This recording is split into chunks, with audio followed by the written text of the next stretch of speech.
오늘 우리는 당신의 인생을 완전히 바꿀 수 있는 중요한 진실을 공개하려 합니다. 지금 이 순간, 당신이 알고 있던 모든 것이 새로운 시각으로 재해석될 수 있습니다. 예수 그리스도에 대해 우리가 믿어왔던 것들이 사실이 아니라면 어떨까요?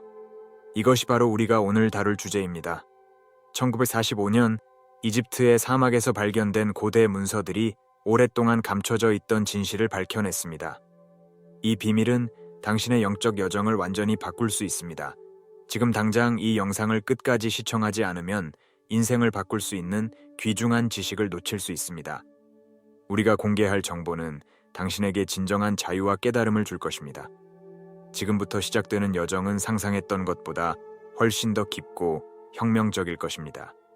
함께 이 진실을 파헤쳐 봅시다. 이 영상이 여러분에게 도움이 되었다면, 그리고 앞으로도 이와 같은 진실을 더 알아가고 싶다면 저희 채널을 구독해 주세요. 구독 버튼을 눌러주시면 새로운 영상이 업로드될 때마다 알림을 받아보실 수 있습니다. 여러분의 구독과 참여가 저희에게 큰 힘이 됩니다. 함께 이 여정을 계속해 나가요. 자, 이제 본격적으로 시작해 보겠습니다. 예수 그리스도. 이 이름을 들으면 무엇이 떠오르시나요? 구세주, 선지자, 아니면 단순히 역사적 인물? 우리는 오랫동안 특정한 이미지와 이야기를 통해 예수를 이해해 왔습니다. 하지만 그 이해가 완전히 바뀔 수도 있습니다. 수세기 동안 전해진 예수의 모습이 사실은 일부에 불과하다면 어떨까요? 이는 단순한 가정이 아닙니다. 최근 발견된 고대 문서들이 우리가 알고 있던 예수의 이야기에 새로운 빛을 비추고 있습니다. 나그 함마디에서 발견된 도마복음을 비롯한 여러 문서들은 기존의 성경에서 볼 수 없었던 예수의 가르침을 담고 있습니다. 이 가르침들은 우리가 알고 있던 것과는 다른 모습을 보여줍니다. 예수는 단순히 믿음의 대상이 아니라 우리 내면의 신성을 일깨우는 스승으로 그려집니다. 천국은 네 안에 있다 라는 예수의 말씀. 이 한 문장이 담고 있는 깊이를 생각해 보셨나요? 이는 우리가 외부에서 구원을 찾을 것이 아니라 우리 자신 안에서 신성을 발견해야 한다는 의미일 수 있습니다. 이러한 관점은 전통적인 기독교 교리와는 상당히 다릅니다. 예수가 말씀하신 나와 아버지는 하나다라는 구절도 새롭게 해석될 수 있습니다. 이는 예수만의 특별한 지위를 나타내는 것이 아니라 우리 모두가 신성과 하나 될 수 있는 잠재력을 가지고 있다는 의미일 수 있습니다. 이는 우리 각자가 자신의 내면에서 신성을 찾을 수 있다는 놀랍고도 강력한 메시지입니다. 이러한 새로운 시각은 우리의 영적 여정을 완전히 바꿀 수 있습니다. 더 이상 수동적인 신자가 아니라 자신의 내면을 탐구하는 적극적인 영적 탐험가로 거듭날 수 있는 것입니다. 이는 두려움과 죄책감에서 벗어나 자유와 사랑으로 나아가는 여정입니다. 하지만 이러한 관점이 전통적인 가르침을 완전히 부정하는 것은 아닙니다. 오히려 예수의 메시지를 더 깊고 풍부하게 이해할 수 있는 기회를 제공합니다. 우리는 여전히 예수의 사랑과 연민의 메시지를 받아들이면서도 동시에 우리 자신의 내면적 성장과 깨달음을 추구할 수 있습니다. 이제 우리는 새로운 질문을 던져야 합니다. 만약 예수가 우리 모두의 내면에 있는 신성을 일깨우는 스승이었다면 그의 가르침은 어떻게 오랫동안 숨겨지거나 왜곡될 수 있었을까요? 그리고 이러한 숨겨진 지식이 우리의 영적 성장에 어떤 영향을 미칠 수 있을까요? 1945년 이집트의 한 농부가 나그 함마디 근처에서 땅을 파다 우연히 발견한 항아리 하나. 그 안에는 인류의 영적 역사를 뒤흔들 엄청난 비밀이 담겨 있었습니다. 가죽으로 제본된 13권의 고대 파피루스 문서, 이른바 나그 함마디 문서였죠. 이 문서들은 초기 기독교 시대의 영지주의 텍스트로 그 중에서도 도마복음이 가장 주목받았습니다. 왜 그럴까요? 도마복음은 우리가 알고 있던 예수의 모습과는 다른 예수를 보여주기 때문입니다. 도마복음에서 예수는 이렇게 말합니다. 네가 네 자신을 알게 되면 그때 너는 알려질 것이며 네가 살아계신 아버지의 자녀임을 알게 될 것이다. 이는 무엇을 의미할까요? 우리 각자가 신성한 존재이며 자기 인식을 통해 그 신성을 깨달을 수 있다는 뜻으로 해석됩니다. 나그 함마디 문서들은 왜 오랫동안 숨겨져 있었을까요? 학자들은 이 텍스트들이 초기 교회 지도자들에 의해 이단으로 규정되어 숨겨졌을 것이라고 추측합니다.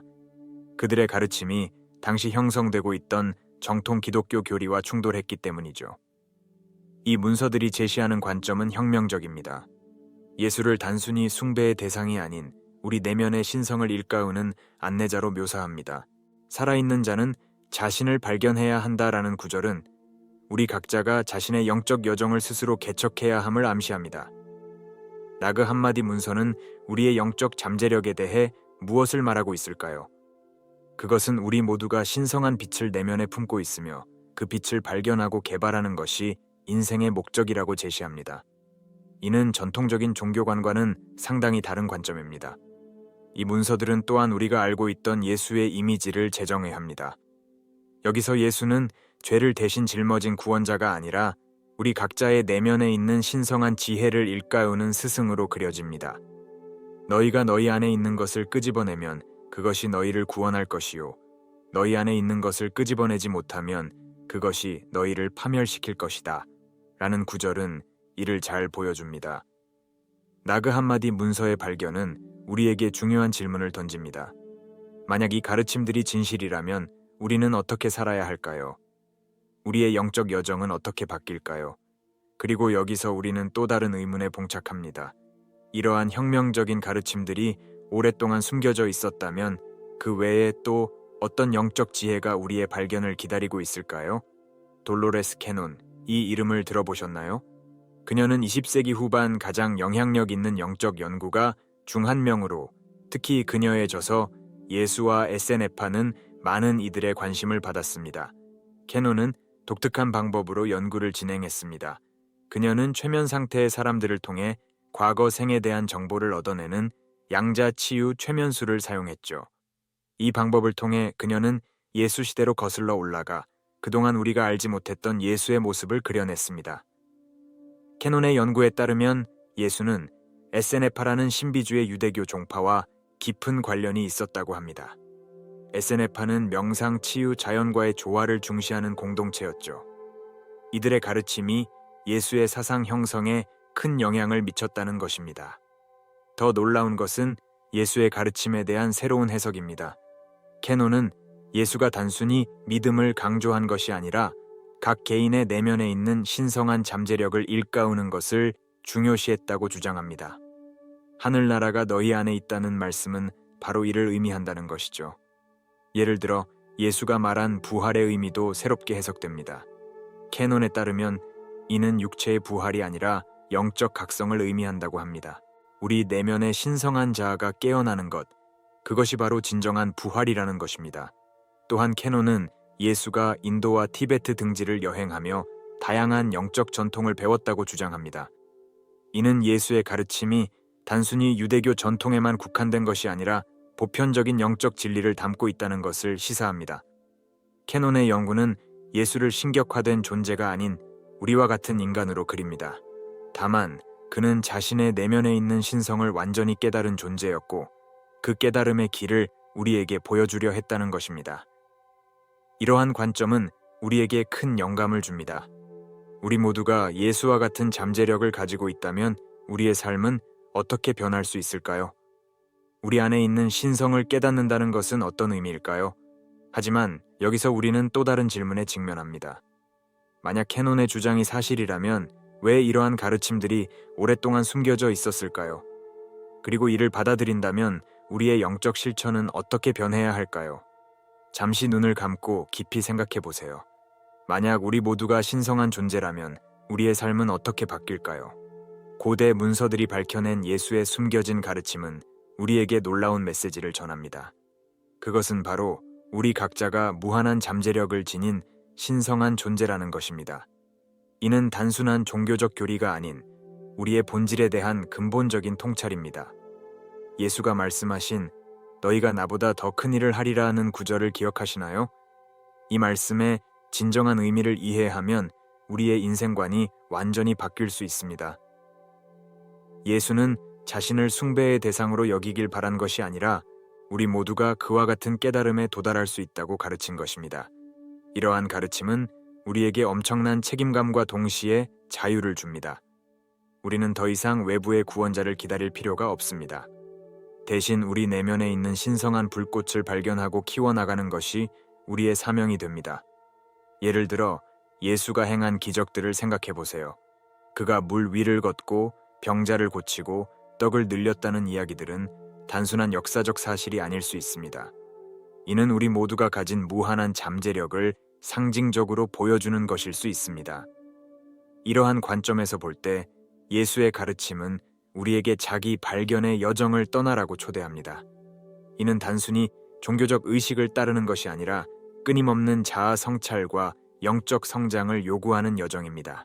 진리가 너희를 자유케 하리라는 예수의 말씀은 이제 새로운 의미로 다가옵니다.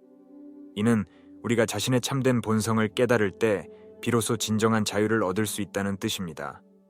우리는 더 이상 외부 환경이나 타인의 기대에 얽매이지 않고 우리 내면의 신성한 지혜에 따라 살아갈 수 있게 됩니다. 그렇다면 이러한 가르침을 어떻게 우리의 일상생활에 적용할 수 있을까요? 매일 아침 깨어날 때 우리는 자신이 무한한 잠재력을 지닌 신성한 존재라는 것을 상기할 수 있습니다. 일상의 모든 순간이 자기 발견과 성장의 기회가 됩니다. 어릴 적 저는 교회에서 들은 이야기를 그대로 믿었습니다. 하지만 성인이 되어 새로운 시각을 접하면서 제 영적 세계관이 완전히 뒤흔들렸습니다. 여러분도 이런 경험이 있으신가요? 전통적인 기독교 서사는 오랫동안 우리의 영적 이해를 형성해 왔습니다. 하지만 최근의 발견들은 이 서사에 큰 도전을 제기합니다. 처음에는 이 도전이 두렵고 위협적으로 느껴질 수 있습니다. 하지만 자세히 들여다보면 이는 우리를 더 깊고 풍부한 영적 경험으로 인도하는 초대장임을 알 수 있습니다. 예를 들어 전통적으로 우리는 예수를 유일한 신의 아들로 여겼습니다. 하지만 새로운 관점은 예수가 우리 모두의 신성한 잠재력을 보여주는 모범이었다고 제시합니다. 이는 예수의 위대함을 부정하는 것이 아니라 오히려 우리 모두에게 그와 같은 가능성이 있다고 말하는 것입니다. 또한 전통적인 관점에서 구원은 외부에서 오는 것으로 여겨졌습니다. 하지만 새로운 해석은 진정한 구원이 우리 내면에서 시작된다고 말합니다.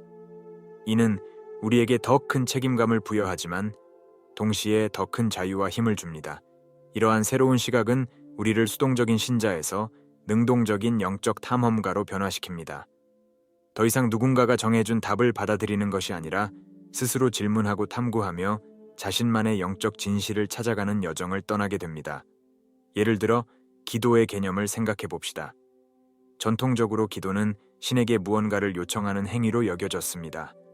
하지만 새로운 관점에서 기도는 우리 내면의 신성과 연결되는 명상의 한 형태로 해석될 수 있습니다. 이는 기도의 의미와 방식을 완전히 바꿀 수 있는 혁명적인 생각이 아닐까요? 이러한 변화는 우리의 일상적인 영적 실천에도 큰 영향을 미칩니다. 매주 교회에 가서 설교를 듣는 것 대신 우리는 매일 자신의 내면을 탐구하고 우리 주변의 모든 것에서 신성을 발견하는 연습을 할 수 있습니다. 이는 더 풍부하고 의미 있는 영적 삶으로 우리를 인도할 수 있습니다. 하지만 이러한 새로운 관점을 받아들이는 것이 쉬운 일만은 아닙니다. 우리는 오랫동안 익숙해진 믿음과 관행을 내려놓아야 할 수도 있습니다. 이는 때로 두렵고 불안한 과정일 수 있습니다. 그렇다면 여기서 우리는 중요한 질문에 직면합니다. 이렇게 완전히 새로운 영적 관점을 어떻게 우리의 삶에 통합시킬 수 있을까요? 그리고 이러한 변화가 우리 사회와 문화에 어떤 영향을 미칠까요? 내가 세상의 빛이라. 예수의 이 말씀은 우리에게 무엇을 의미할까요? 많은 이들이 이를 예수만의 특별한 지위를 나타내는 것으로 해석해 왔습니다. 하지만 만약 이 말씀이 우리 모두의 내면에 있는 빛을 가리키는 것이라면 어떨까요? 예수의 숨겨진 가르침은 우리 각자가 내면의 신성한 빛을 품고 있다고 말합니다.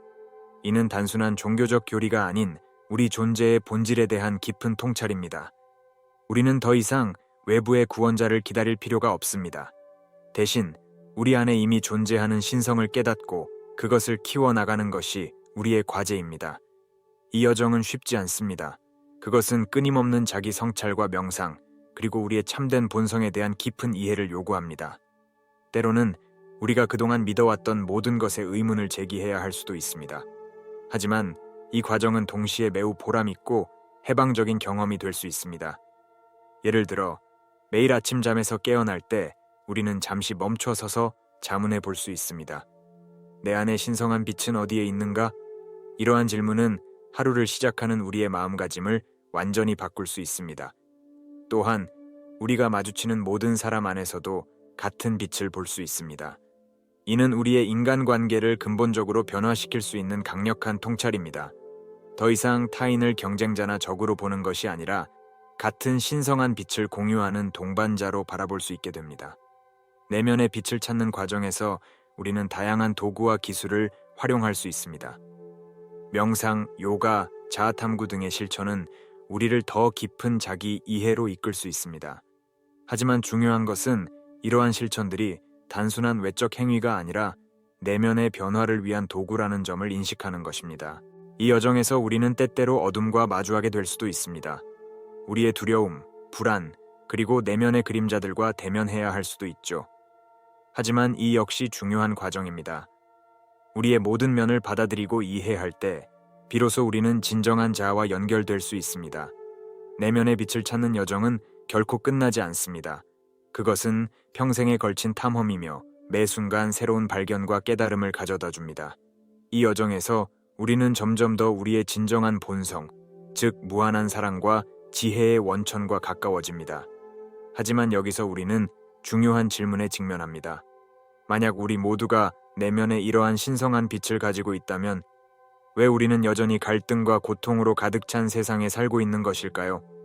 그리고 우리 각자가 이 내면의 빛을 깨달을 때 우리 사회는 어떻게 변화할 수 있을까요? 내 이웃을 네 자신과 같이 사랑하라.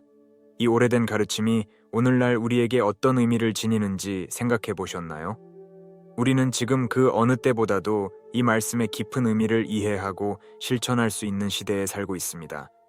우리는 지금 영적 각성의 새로운 시대를 맞이하고 있습니다. 이는 단순히 종교적 신념의 변화를 넘어서는 우리의 존재와 세계에 대한 근본적인 인식의 전환을 의미합니다. 점점 더 많은 사람들이 전통적인 종교의 틀을 벗어나 더 깊고 보편적인 진리를 찾아 나서고 있습니다.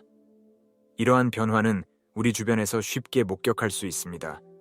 명상과 요가 센터들이 늘어나고 영성에 대한 책들이 베스트셀러가 되며 다양한 영적 실천법들이 일상생활에 스며들고 있습니다. 이는 단순한 유행이 아닌 우리 사회 전체가 경험하고 있는 깊은 변화의 징후입니다. 이 새로운 영적 각성은 우리에게 전례 없는 기회를 제공합니다. 우리는 이제 종교와 문화의 경계를 넘어 서로를 이해하고 연결될 수 있게 되었습니다. 예를 들어 한 사람은 불교의 명상을 통해, 다른 사람은 기독교의 기도를 통해, 또 다른 이는 자연 속에서의 명상을 통해 같은 영적 진리에 도달할 수 있다는 것을 깨닫게 되었습니다. 이 시대에 우리에게 요구되는 것은 개방성과 포용성입니다. 우리는 각자의 영적 여정이 고유하고 가치 있다는 것을 인정해야 합니다. 누군가의 믿음이나 실천이 우리와 다르다고 해서 그것을 틀렸다고 판단해서는 안 됩니다. 대신 우리는 서로의 여정에서 배우고 성장할 수 있는 기회를 찾아야 합니다. 또한 이 영적 각성의 시대는 우리에게 더 큰 책임을 요구합니다.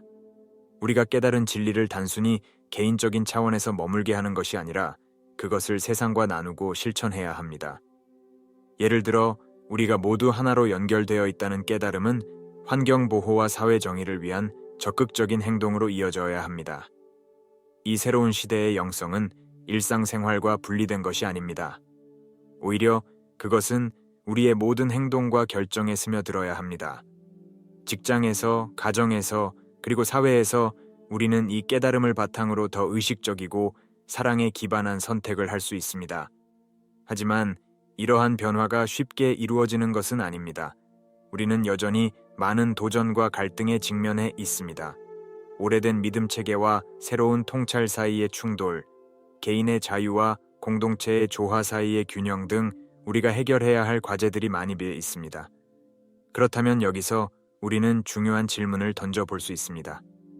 이 영적 각성의 시대에 우리는 어떻게 개인의 성장과 사회의 발전을 동시에 이룰 수 있을까요?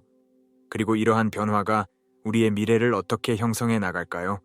잠시 눈을 감고 깊이 호흡해 보세요. 그리고 자문해 보세요. 내 안의 신성한 빛은 어디에 있을까?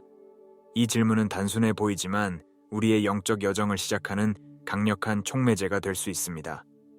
우리 각자의 내면에는 무한한 가능성과 지혜의 원천이 존재합니다. 이는 예수님이 말씀하신 하늘의 왕국과 다르지 않습니다. 하지만 많은 사람들이 일상의 소음과 걱정 속에서 이 내면의 목소리를 듣지 못하고 살아갑니다. 여러분의 영적 여정은 독특하고 개인적인 것입니다. 누군가의 길을 그대로 따라갈 필요는 없습니다. 대신 여러분만의 방식으로 내면을 탐구해 보세요.